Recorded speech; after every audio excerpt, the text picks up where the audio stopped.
have audio now that is being actively hidden. YouTube, Twitter, Facebook have all shadow banned this. You're not going to be able to find this audio anywhere unless you have access to the dark web, which my research team uses the dark web. It's sometimes the only way to get information. And what you have to do if you're on the dark web or have a VPN, you can just log in as if you're a Russian server. And so if you're logging online from a Russian server, then you see the things that were banned in America, but not banned the rest of the world. This audio came from a Ukrainian source, and the Ukrainian source taped it. He's an Ukrainian official.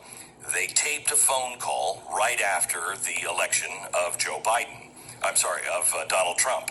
Joe Biden reached out to his people, Poroshenko, in the Ukraine. Remember everything you learned during the impeachment hearings and what we showed you on the chalkboard. So he reaches out to Poroshenko, the head of the Ukrainian government, and it's recorded. Now, I want to give you several layers of this.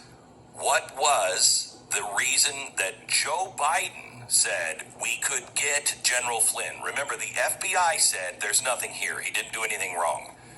There's nothing here.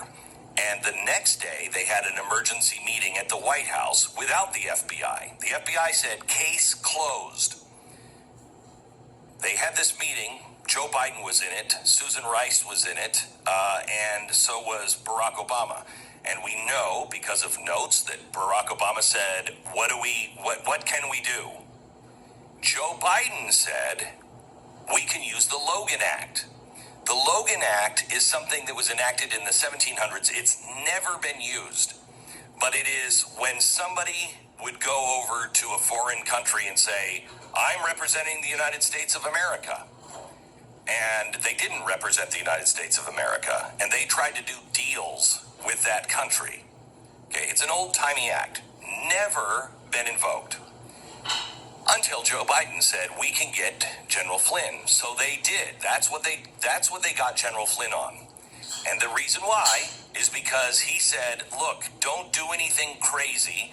We're coming into office to Russia. We're coming into office, and just please don't retaliate on anything this administration has done.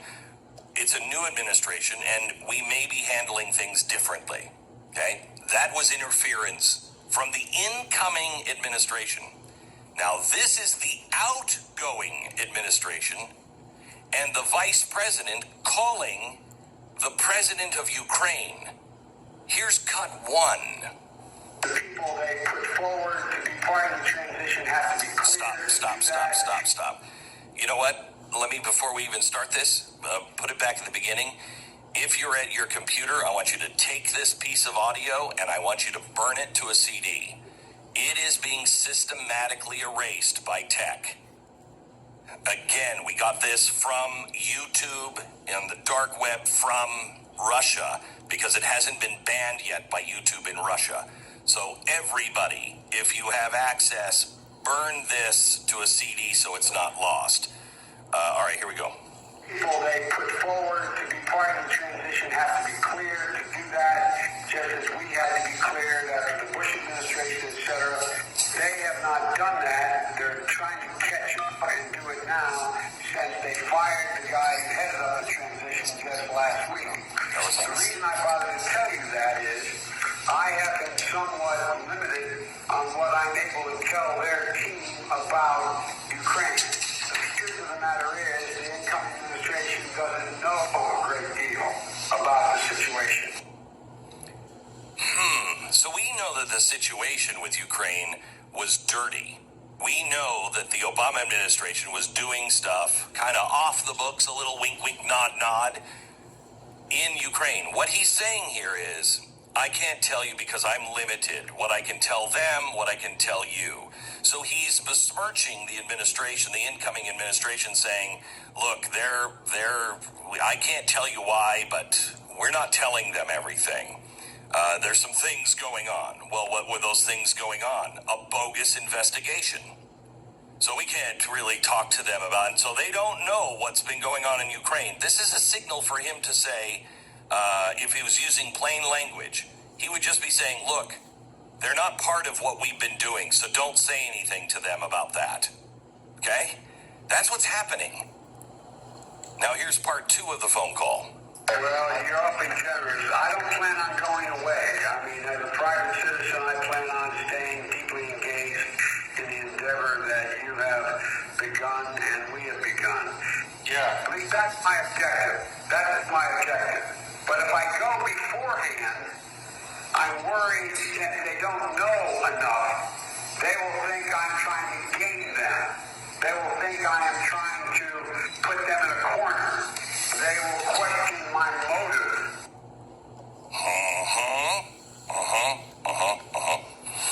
And we do, Joe. And we do. I want to urge you to look at this, burn it if you can to your hard drive so we know we have it. Again, it is being censored by YouTube, Twitter, and Facebook. They've all shadow banned it. We can tell you why if you go back and you look at a few of the episodes of what was happening with, just look at the episode on Hydra. If you look at the Hydra episode about what was going on in Ukraine, you understand why all of this is going on. You can get those shows and all of the shows. In fact, last Wednesday's show about the Civil War, the coming Civil War, that has on the screen as we go. I had to move quickly because it's a lot of research in that show. It gives you the titles of all the other shows that we did that are in the archives, so you can watch that and go, okay, I don't understand that.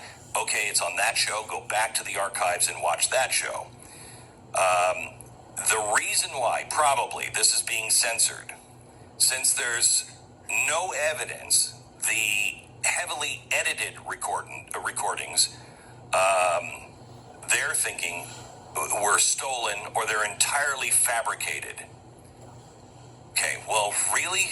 Because we have systems now that can talk about deep fakes, and the hardest deep fake to make is audio. It's not even close yet.